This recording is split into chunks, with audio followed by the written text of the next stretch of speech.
Every revolution starts in the minds of the people. Arm yourself for the war of ideas. Take back your life. Take back your liberty. Tom Mullen talks freedom.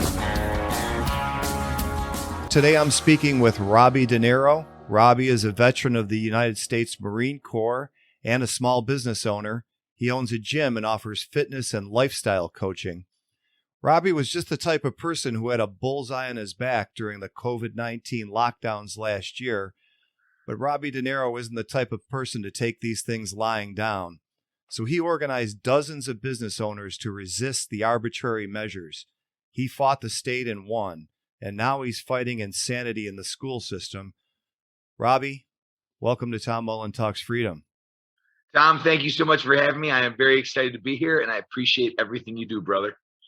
So I know that you've got some things going on, and you paid a little visit to your local school board within the last couple of nights. But before we get to that, for people who don't know your whole story, tell us a little bit about how you organized business owners and fought the lockdowns last year. You got it. Way back when this all started, I think in March of 2020, when they started locking this stuff down, they were giving me a hard time. And I was fighting individually. I was fighting the town, the local town, Orchard Park, individually. Fast forward to around November of 2020, and the government had been waffling back and forth for several months. You can open, you can't open, you kind of can open, you kind of can. And we were just tired of the BS. So my girlfriend Kelly and I, who's also a small business owner, we're actually in business together. She and I were talking. We said, we have to do something. Like, this is, as a business owner, we have to have a meeting with small business owners and other people that support local businesses. So it wasn't just exclusively for business owners. We have to meet at our gym, and we have to come up with a plan. We need to come up with a plan to get people to get fired up, to get them to rally behind a cause and stand up and show the government that the government only has the powers we allow them to have. And the moment we take their powers, they're done. Government is powerless, and people forget that. And that was really, there was a message that I wanted to bring at the meeting that we were having. So we put it out specifically on social media in order to fly it in the face of government officials and make sure they knew that we were meeting. We were really very vocal about it, and we had a huge showing. We had, I don't know, 50 to 70 people, maybe 50 to 60 people here. The meeting was going very well, and we were, I was talking to them about my plan. Hey, this is the plan that I want to execute. This is the protest that we're going to do. This is the point of the protest, etc. And when that happened, some sheriffs walked in with the Erie County Health Department official, and they tried shutting down the meeting.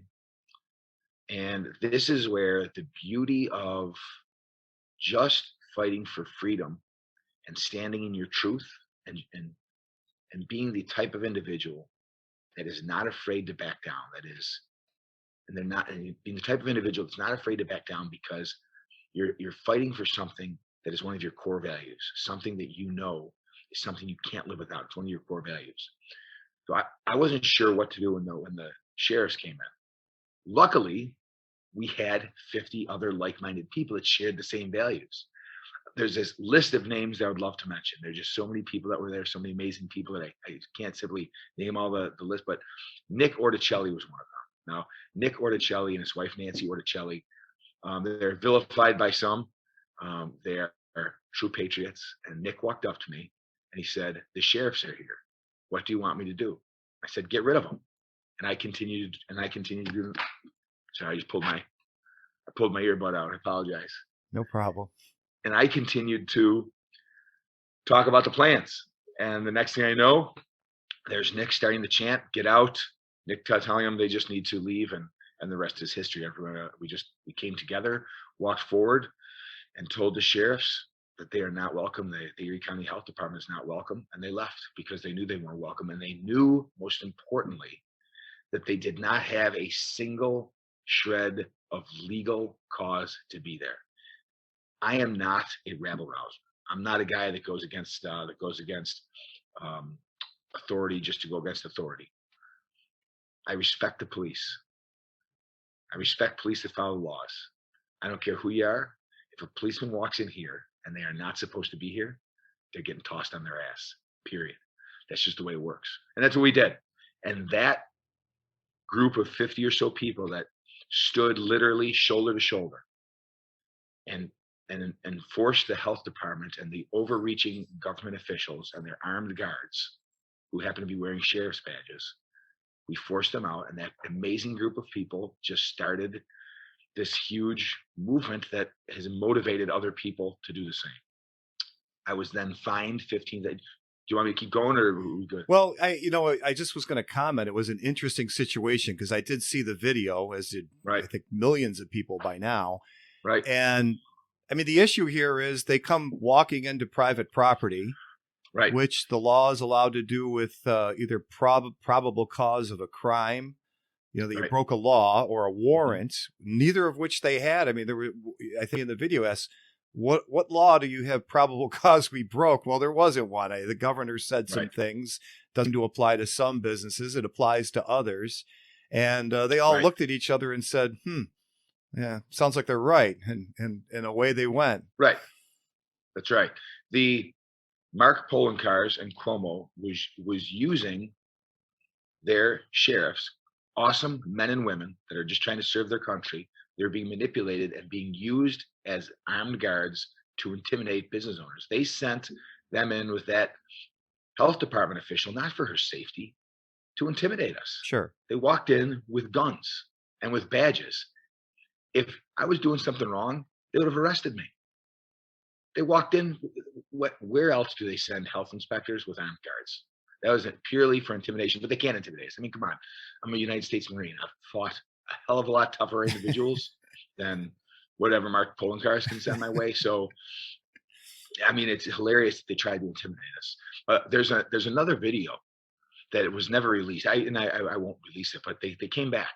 Sheriffs came back another day. That same rather rotund sheriff that was doing most of the talking with the English accent, he came back with another even heftier health official, and wanted to hand deliver the fine. I tossed him off the property, and I felt a little bit bad about the video, so I never posted it because I was aggressively confrontational with these guys. I'd had it, and I'm just like, get off my property, and and they did, and they left, but I didn't think that it would. I felt bad. I really tossed them off my property. I felt bad. So they came back a second day. I'll tell you, I want to get to the court case and what the gist of that was. Sure. But when all this happened, myself, I was born and raised in Buffalo, and I lived here for the first 39 years of my life. And I moved to Florida for 10 years and moved back for family reasons in 2014, knowing full well that politically, the area wasn't as much to my taste maybe as Florida was, but there was a lot of things I still love about Buffalo. I got to tell you, I was surprised there was any resistance in our area, but most of Western New York outside the city limits is a lot different than New York City. I don't think a lot of people outside our state realize that. They just probably think that we're all wearing Andrew Cuomo t-shirts or his replacements, right? Right. I mean, Erie County, if I remember the numbers correctly, Erie County voted for Donald Trump.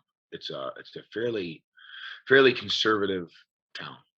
I don't really get too far into politics, but I've had to get more into politics, which I'm sure we'll talk about later, because of the absolutely disastrous policies of the Orchard Park School Board and the disaster that they're doing for our kids. So I've gotten more into politics and figuring out our game plan and how we're going to replace everybody and take this town over. But it's definitely it's becoming more conservative as the government continues to overreach and just play these nonsensical games with people's lives. And before we get to the school board, you had a court case, and I believe you won, or at least you won the last round I saw. What was the tall and short of that? What were the grounds you beat them on? So the health inspector said I was going to be fined $15,000, and I said, great. She left me with this fine. They mailed me another fine, and they hand delivered another one. So they're fining me $15,000. I contacted Paul Cambria. I was very fortunate that Mike Lomas and Glenn Wiggle were some that were here. They were here that night. They were very kind and started a GoFundMe account for me in case I I said, I'm not paying the fines. I said, listen, it's not happening. I'm not paying the fines. I told the health inspector I'm not paying the fines. But they wanted to help me out just in case. So they started a GoFundMe account. That night, Friday night when I got home, just a few days prior to our meeting, I don't know if you remember, there was a church down in New York City that had won a court case about being able to stay open and or not pay a fine. They had some legal proceeding, and they won their legal proceeding based on constitutional rights. So I contacted by email their attorney late that night, and to his credit, he replied, but he couldn't help me. So he suggested I find somebody like Paul Cambria in the local area. And Mike Lomas, I believe, had maybe a contact with Paul Cambria. I called Paul Cambria. He talked to me. He said, let's meet tomorrow. And I think you've got a case, and let's meet and talk about it. So I went to his office. I explained to him what happened, and he said, yeah, I want to take your case. I believe in your case. So that was being fought on state constitutionality. I'm not a legal scholar, and I'm certainly not super well versed in how the state runs. So I may be using some incorrect terms. Here's what I've learned. Emergency powers, according to our state constitution, are granted for 30 days at a time. In order to get more than 30 days, the legislature must come in for a special session and vote on it and have to extend it again. They can't, what our legislature did in violation of our state constitution, they granted Cuomo a year of emergency powers. So what they did was our legislatures legislated their ability or responsibility to legislate away.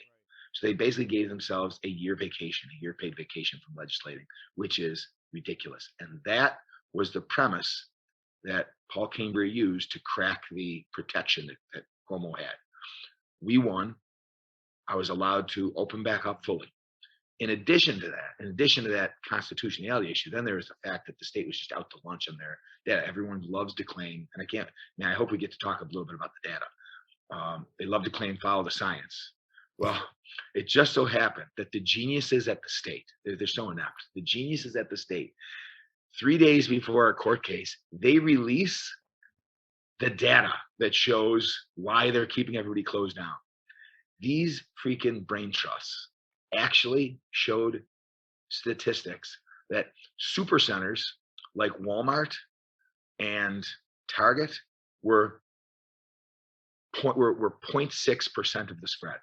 0.6. And that's why they're saying they can stay open because they're only 0.6% of the spread. They went on to say gyms, like my place, are 0.06% of the spread. We're like, oh my God, this is beautiful. Thank you. So we submitted their own numbers against them as evidence. If everybody can be in Walmart finger banging the same food together and nobody cares, and you can buy your ciggies and your alcohol and all that crap, gas stations didn't shut down, keep the people drugged, keep the people, sleepy and happy, right? Why couldn't gyms that are by their own admission only 0.06% open? So the judge agreed with us. Unfortunately, while I appreciate the judge's decision, I was really disappointed that there's a term called ruling narrowly, so they can rule narrowly or rule broadly. And he ruled narrowly in that it was only going to apply to my individual gym. But on the plus side, that became case law for anybody else that wanted to sue. They just, okay, well, here it is. Here's the case law. Here's why I should be able to open up. So, but it was a huge crack in Cuomo's armor. And then they were coming after me for the fine. I said, I'm not paying the fine. And I still haven't paid the fine. I have no idea what happened to that fine, but I've never paid it. It's gone. Local amazing politicians like Stefan Mihailu, who's the controller, said, hey, anybody that gets fined, you have 100 years to pay it, so don't worry about it, which is great. That just, again, showed that that we were winning in the court of public opinion. That this wasn't me just being rogue and trying to be a tough guy and just flout authority. Our mission was broad, and it was about freedom. It was about allowing people to live their lives as God intended us to live our lives and enjoying those inalienable rights of life, liberty, and the pursuit of happiness.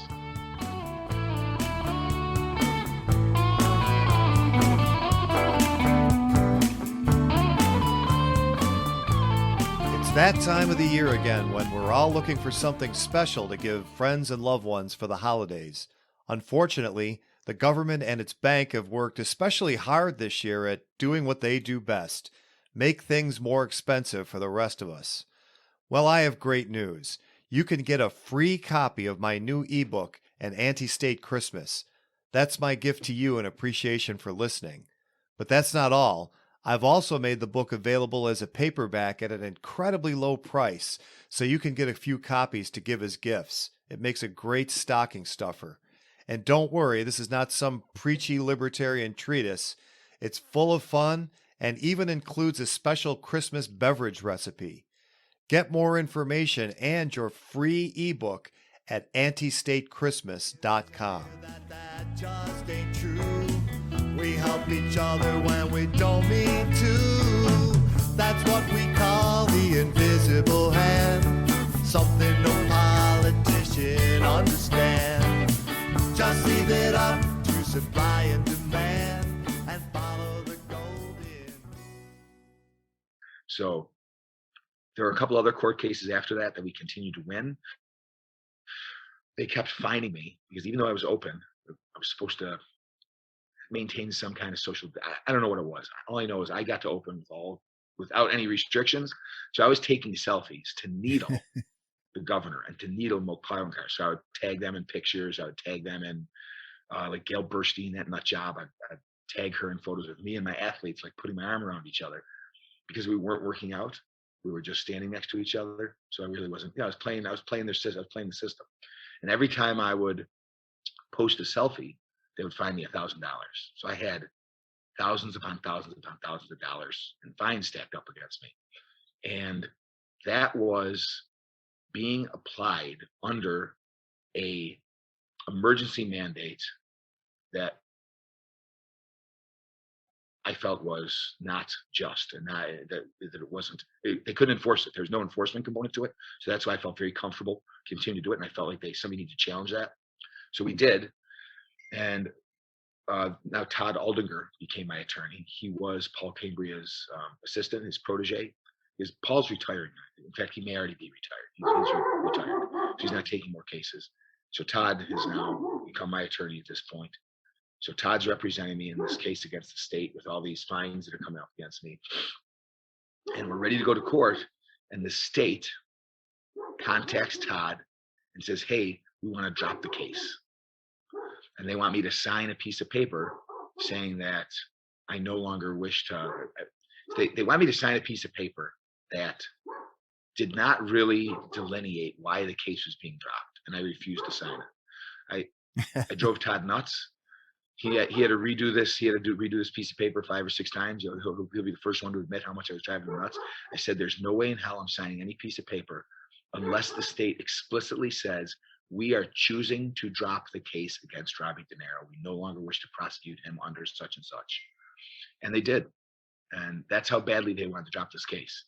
The reason they wanted to drop this case is they were going to lose. And this was going to become huge news that I beat them in court, that they couldn't find me a dime. Think about how empowered people would feel if I won that case. So that means that their enforcement component would have been blown out of the water. It would have been blown out of the water. So they dropped the case because they didn't want to lose it. They didn't want it to be public, that they couldn't enforce any of this stuff. Now, I went on Facebook and, of course, talked it up and made sure everybody knows that there's no way for these guys to enforce it. Unfortunately, people are so timid. They're so obedient and so conditioned to just obey, that they don't care. You bring up several interesting points. Number one, the selfies. Okay, so they're going to fine you. And okay, so they're not, I assume their reasoning is we're not fining you for taking the selfie. We're fining you for breaking some regulation. Well, I'm not a lawyer either, but the selfie is just evidence that you may have violated some regulation. And how can they fine you without some kind of proceeding, due process for that? So that's number one. Legislating away its legislative power. That happens to be something I've been writing quite a bit about. And I mean, to me, this goes back to the New Deal. And I mean the old one, the one from the 30s.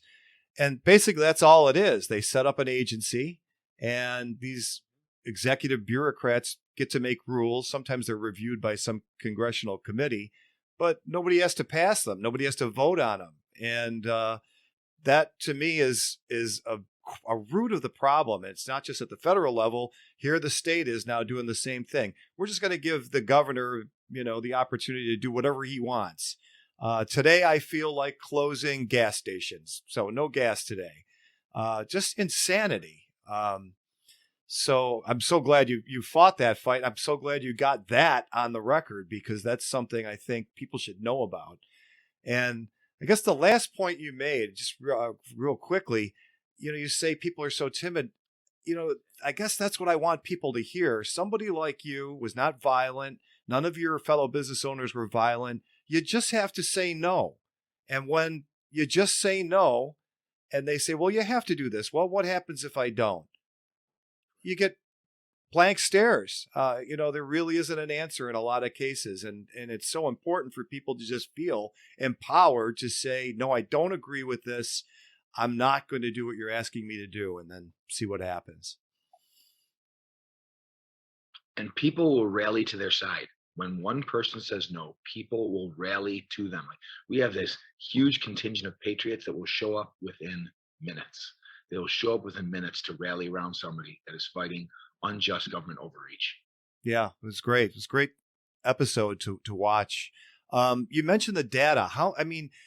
I did a lot of research on my own. I believe that a lot of things are in question, like asymptomatic spread, obviously the efficacy of these lockdowns in general, the efficacy of social distancing, all kinds of things. What kinds of data were you able to get on the record during your case about, what the government is telling us about COVID in general? We used their own data against them. The fact that gyms were not a source of the spread, and that was really the end of it. There, that the data that I'm speaking about was what I'm dealing with the school board with. Why I'm fighting the school board so hard. I mean, it's just this shameful, horrible practice of keeping kids in masks all day long. Just how detrimental and horrendous to kids' social and mental health is it to have them in masks. So that's what I was talking about. Some data to present. I don't know. Is that what you want me to? Can I talk about that now? Well, yeah, and that's a good segue because I do want to talk about the schools. So, we have this dispute about masks going on all over the country. That's another thing that is, I think, completely discredited at this point, that these masks make a difference when you just mandate them for everybody, healthy people, especially children. So what happened at the school board the other night? I hear it was a surprise visit. From a surprise visit from me? Yeah. Right. So listen, like I said, I've been an infantry officer in the Marine Corps for 14 years. I grew up in an age when the Marine Corps has been fighting a counterinsurgency. That's what this is. Make no mistake about this. We are fighting a counterinsurgency right here in our country. And I am simply using the same tactics that were very successful overseas. I'm using the same tactics here as far as organization, when to strike, how to strike, and how to rally people. And we have some really big, exciting things coming up in the next couple of weeks that are going to rock the government. They're not going to know how to deal with it. So I started going to board meetings because I realized that's where it all changed. All change is going to start with the board meeting. So I started attending the board meeting, and they've been going virtual because of my attendance. They tried. I'm sorry, my dog is barking right now. I don't know if you can hear him or not. Yeah, that's if you all can. right. I got one too. Okay. Yeah, I've got Adobe that does a nice job taking care of me and keeping people away. So the school board wanted me to wear a mask. I refused. This was two meetings ago. We refused, and they went virtual. They decided to go into executive session and not talk to any of us. So the previous school board meeting, I was saying, hey, we're showing up. There's going to be a couple hundred people. I was deliberately posting on Facebook, making sure that they knew a whole ton of us were showing up. And this is such an important piece. Dave Lillick, the school board, the superintendent of Orchard Park, who's a complete coward and refused to fight for kids. Dave Lillick claimed, he posted socially in a letter, I'm not sure where he sent it out to the teachers, that there was a threat.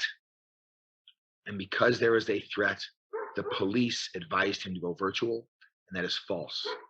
There was no threat. What he's talking about is me threatening to show up unmasked. It's a big difference than a threat, than a credible threat. And he used the term credible threat. And the police, how do I know this? Because I know several people on the Orchard Park police, and I spoke to them. He claims the police advised them for their safety to go virtual, That's 100% false. He wanted the police to arrest me. And the police said, we can't arrest him. There's no basis for arrest. There's no basis to arrest 100 people. So if you don't want a situation where 100 people, 200 people show up without masks, and you say arrest them, and we say we can't arrest them, you better go virtual. That's why Dave Lillick, that freaking coward, went virtual last time, because he didn't want people to see the fact that he was powerless to stop us from going without masks, because the police aren't going to arrest us for not wearing a mask. It's a mandate. It's not a law. So they can't arrest us.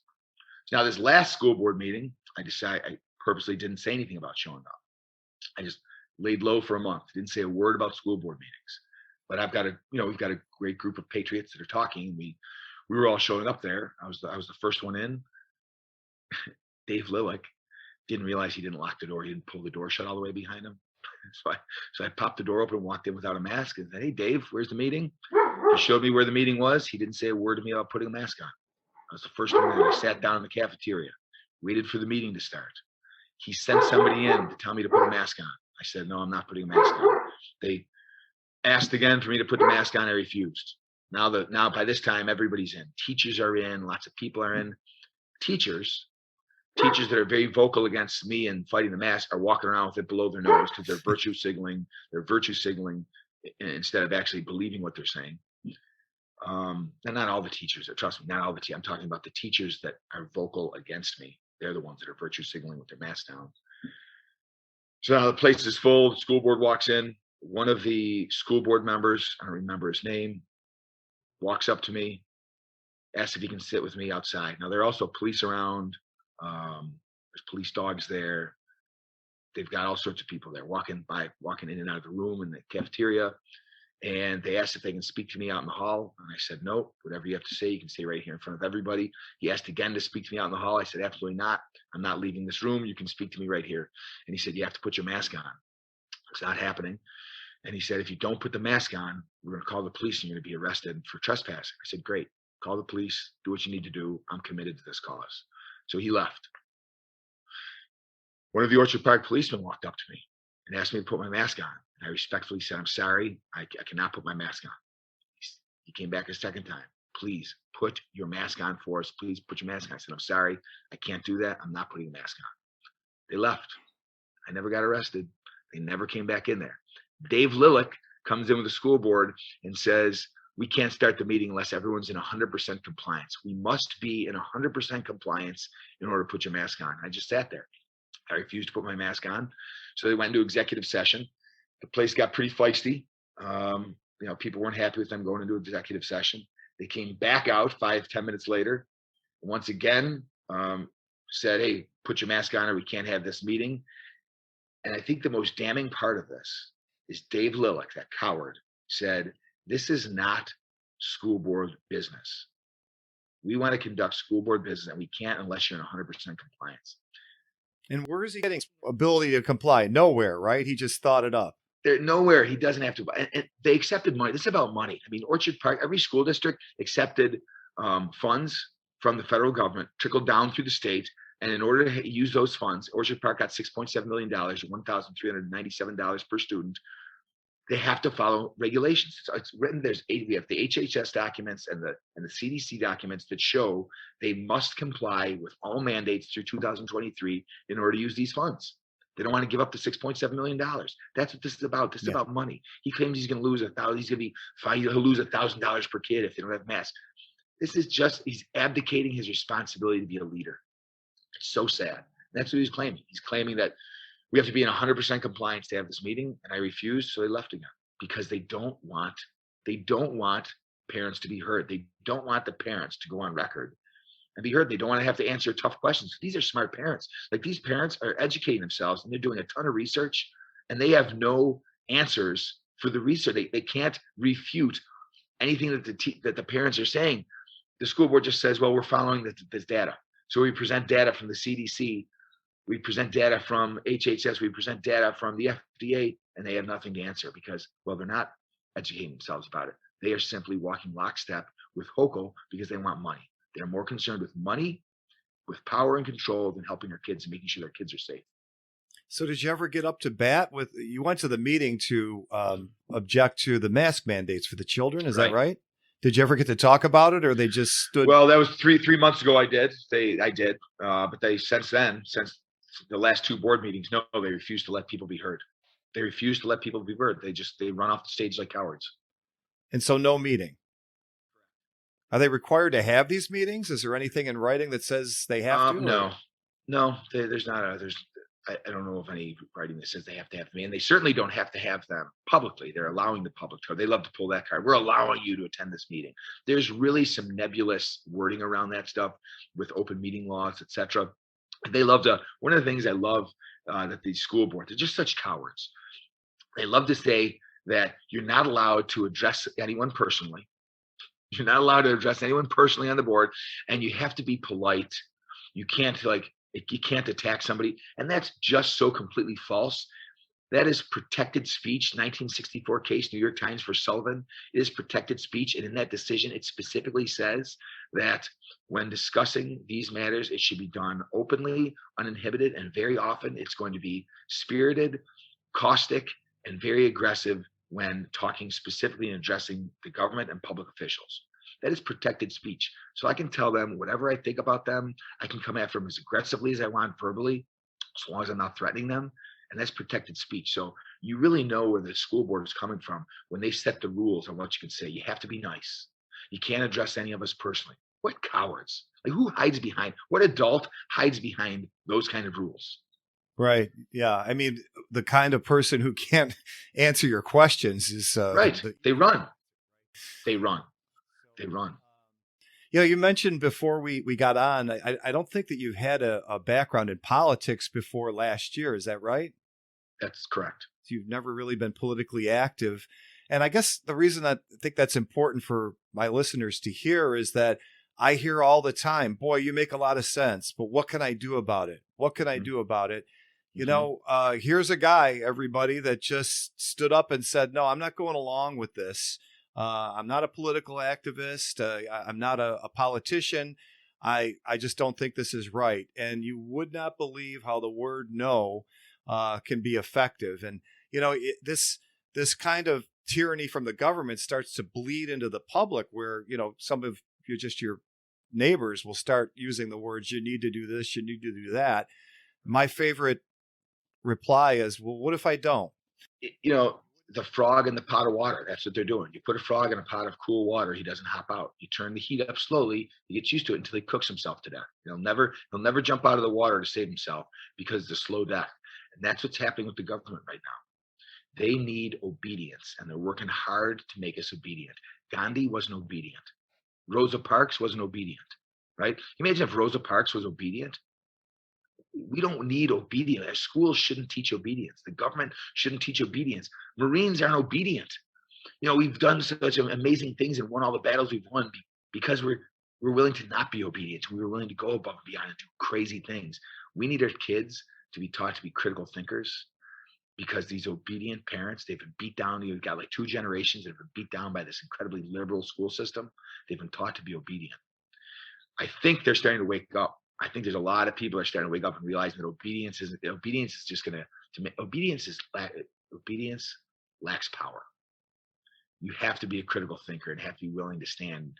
And when you stand up and you say no, as long as you're doing that based on your core values, you can't lose because your core values is your spine. That's what gets you standing tall and being willing to be the rock against which everyone else breaks. So if you identify your core values, fight for what's important to you, how can you be wrong when you're fighting for what you know in your heart is right?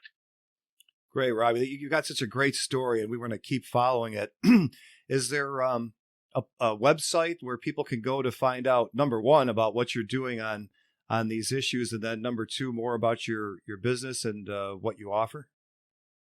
There is my website is theunleashed.us, theunleashed.us, and I have a amazing gym called Athletes Unleashed where we teach people to be strong, incredibly fit, and mentally strong and courageous individuals.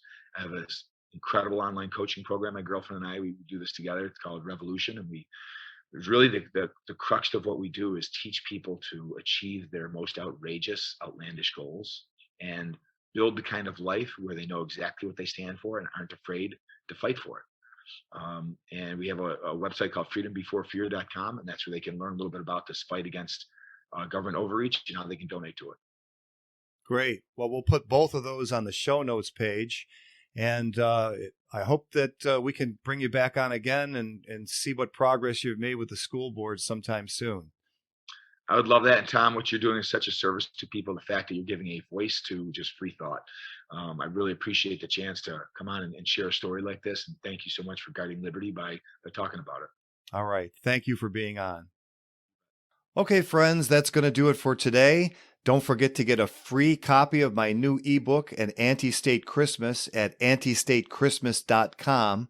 And if you like the music you've heard on Tom Mullen Talks Freedom, you can hear more at tommullensings.com. Thanks for listening. The War of Ideas has only just begun. Arm yourself with the knowledge you need by heading to tommullentalksfreedom.com and subscribing to our email list. And remember, every revolution starts in the minds of the people.